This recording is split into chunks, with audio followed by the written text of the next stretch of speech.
Okay, so today's lesson is focusing on revising and just recapping the main things you've covered so far in this unit. So I'm going to go through with you, probably going to spend about 15 minutes going through with you some of the key topics, the key individuals, the key definitions, the new things that you've been learning over the past few lessons to make sure that everyone's okay with this topic and ready to move on to the next stage. So today's lesson, the first part is going to be me talking. So your first task is to listen to me talking. You may want to make some notes as you go. That's completely up to you.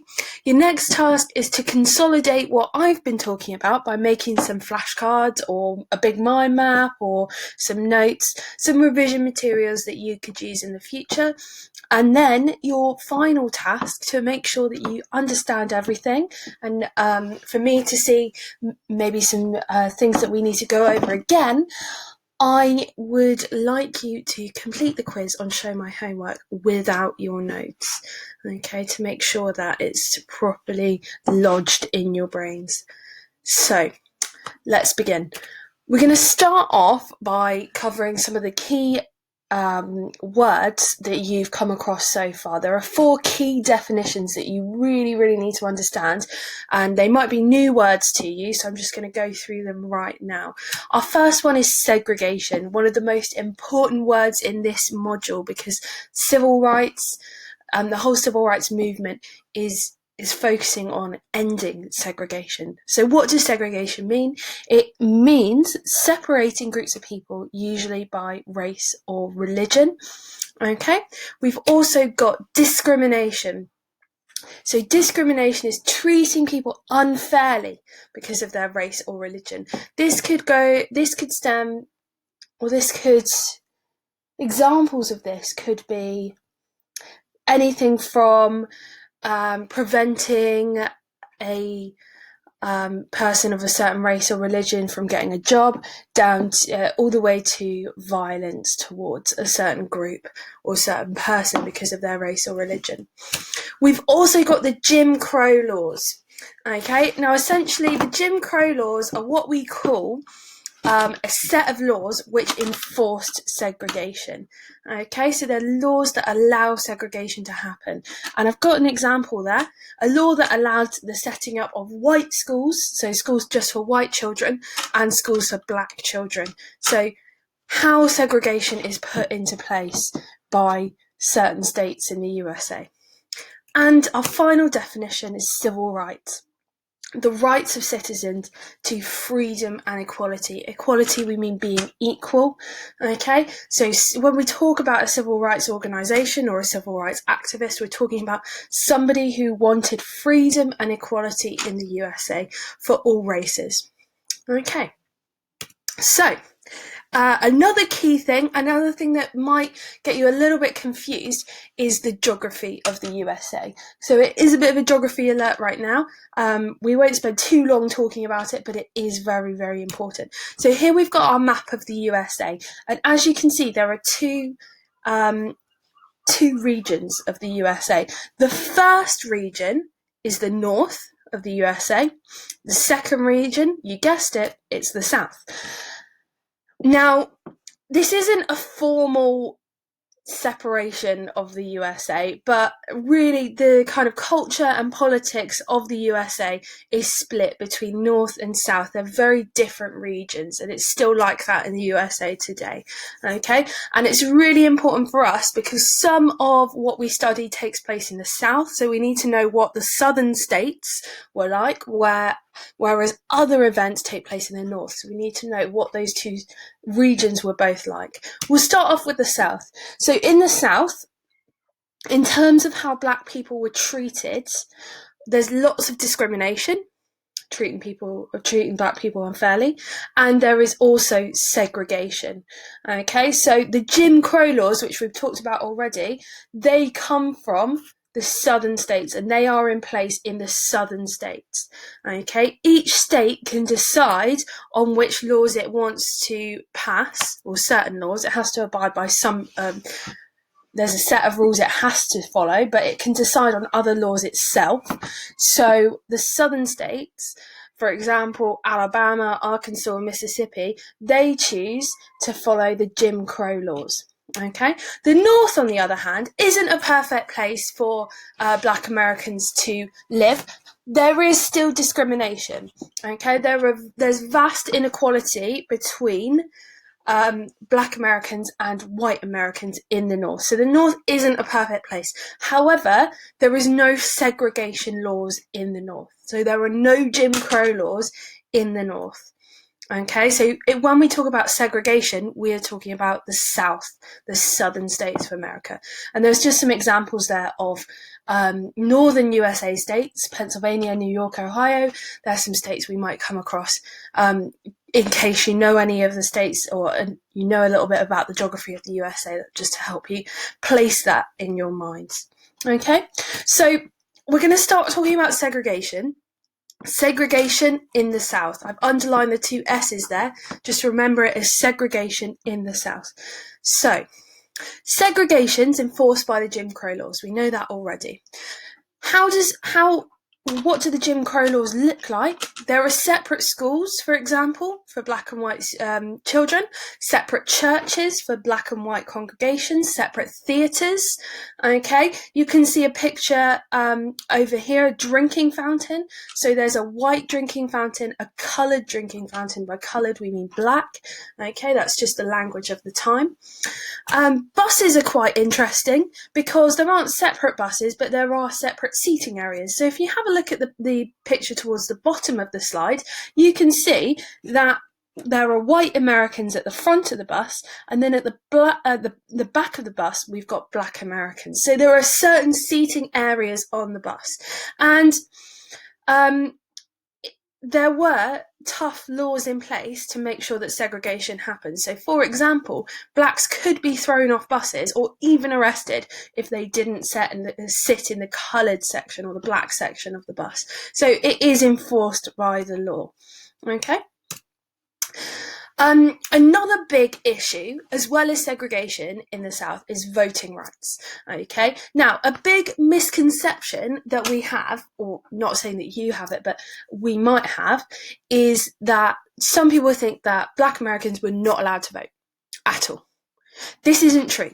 Okay, they were allowed to vote, but intimidation by white Americans often stopped them from doing so. So the government, the law allowed Black Americans to vote, but the actions of white Americans stopped them from doing so. Okay, so we can see this picture here. In 1956, about 20% of Black Americans in the South were registered to vote.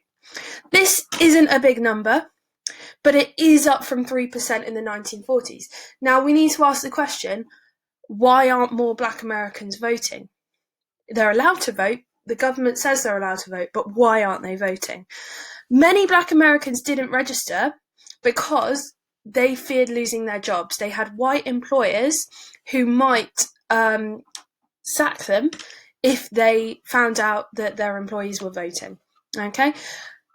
And also, many faced violence at voting places. So they go to vote, they go to register to vote, and there'll be a gang outside ready to beat them up, ready to intimidate them, to threaten them as they walked in.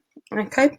We've also got the literacy tests. Now these are quite controversial, and they do play quite a big part in the civil rights movement. Literacy tests are tests that people have to pass before they could vote. Okay, so before you can go to vote, you've got to pass a little test just to make sure that you can read and write and understand things. Okay, now a common way to make it difficult or to prevent Black people to vote was for the white officials who set these tests to make the tests really, really difficult for Black Americans. So you have one test for the Black Americans, really, really difficult, very, very difficult to pass, and an easier test for the white Americans. Okay, so that would stop them from voting if they failed that test. So there was a lot of unfairness in the setting of literacy tests there. Now, This is all taking place in the 1950s, where our course starts. The 1950s is a really, really interesting time for the USA. It's a great period of change. Okay, there are lots of new inventions, technology, new ideas. America is changing. Okay, and this really helps the civil rights movement grow. There are loads of different reasons why the civil rights movement grows in this period, which I'm not going to go over all of them, but I've just put the picture there. We have looked at this in our lessons before, so if you're feeling a little bit unconfident, I would review that diagram there. But we've got loads of ideas, from the invention of television to improvements in education to the Cold War and the Second World War, which all helped the civil rights movement grow in size. Okay, we're going to focus on looking at two civil rights organisations. Now, the first one is the NAACP. This is founded in 1909, so not in the 1950s, long before our course starts, but it really grows in popularity in the 1950s. The NAACP stands for the National Association for the Advancement of Coloured People, and it is set up in 1909. Okay, it wants civil rights for Black Americans. The way it goes about achieving this is to fight for civil rights in the courts, so in legal courts, through legal cases. Okay, so many NAACP members are lawyers, and they take cases where Black Americans have been mistreated, and they use it to try and show America the injustice and discrimination that Blacks are facing. Okay, an example of how the NAACP do this, we will look at the NAACP quite a lot in the next few lessons, but here's just one example. They set up a legal defence fund, okay, and this was money to help wrongly convicted Black people appeal in court against their convictions. Okay, so it was helping Black Americans who have been wrongly accused of a crime. Perhaps they didn't do the crime, or the crime was exaggerated, to go back to court and say, I did not do this. And it provided them with legal help, so trained lawyers, to try and fight their convictions and show the USA that the legal system was very, very unfair and unjust for Black Americans. We've also got our other civil rights group is CORE. Okay, this stands for the Congress of Racial Equality, and this is set up in 1942.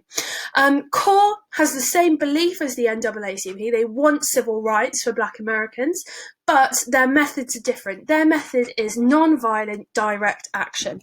Okay, what does this mean? This means peaceful protests, so going out into the streets and protesting peacefully against the unfair treatment of Black Americans. Boycotts, so we've looked at boycotts in the Cold War module, but the idea of a boycott is to refuse to use a certain service. It could be a company, a restaurant, it could be a product, because of that service's views, and try and get loads and loads of people to avoid using that service. And sit-ins, the idea of going to a place which has been very has discriminated against Black Americans, and sitting there and refusing to be moved until there is change. Okay, so CORE is more about protesting peacefully on the streets rather than fighting in the courts. Okay.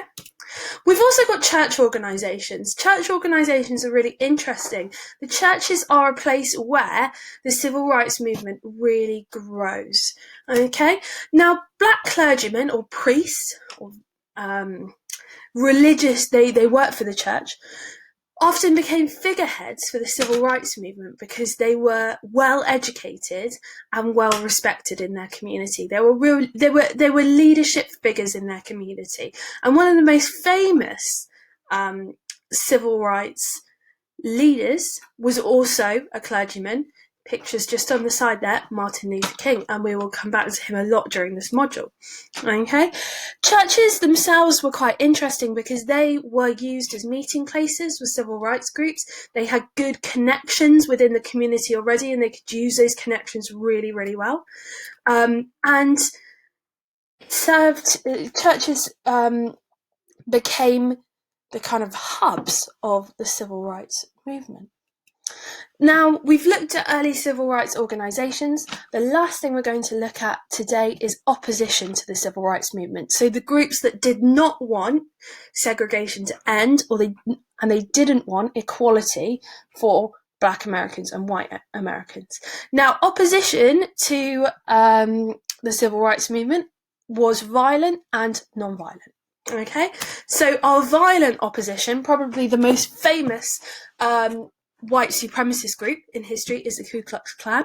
Okay, and also an example of violent opposition to the civil rights movement is the murder of Emmett Till, and we'll discuss those in a moment. We've also got non-violent opposition, so this is mainly political opposition through the Dixiecrats. Okay, and we'll discuss them in a moment as well.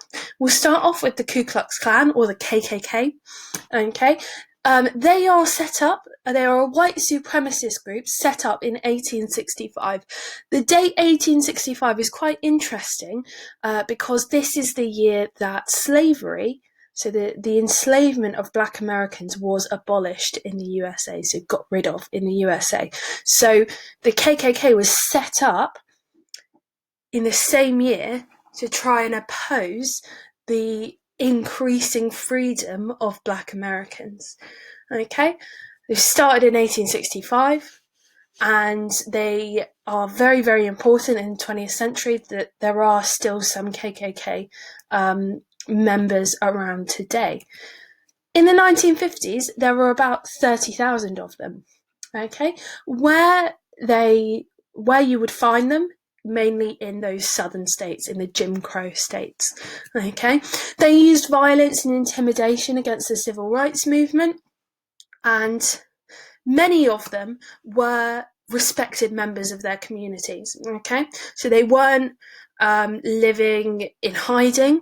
It was a secret organisation, but many of the KKK members were policemen and judges in the Deep South. So this made it even more difficult for Black Americans if the people who were arresting them and putting them on trial were white supremacists or white racists.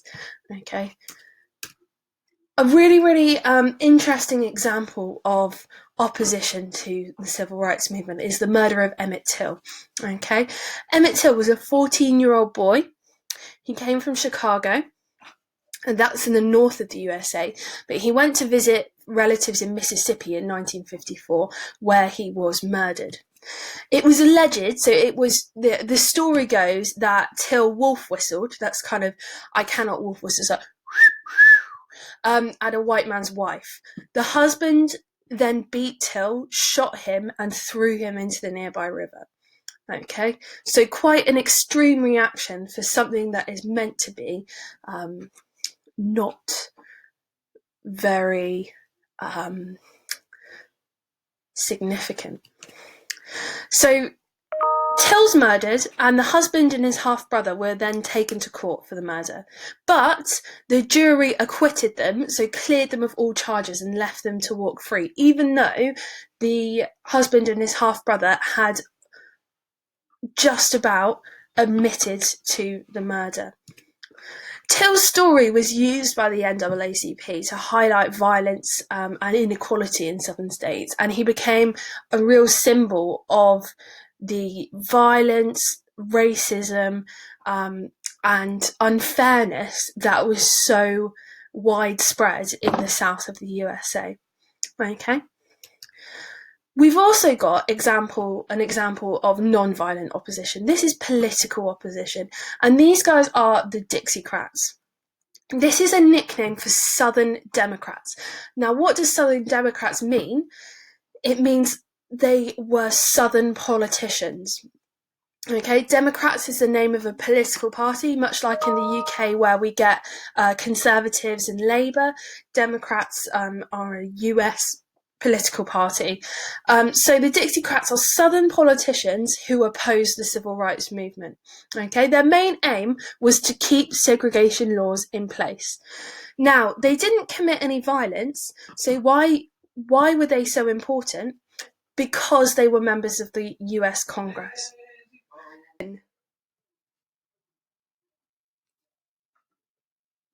So they were members of the US Congress, which is US Parliament.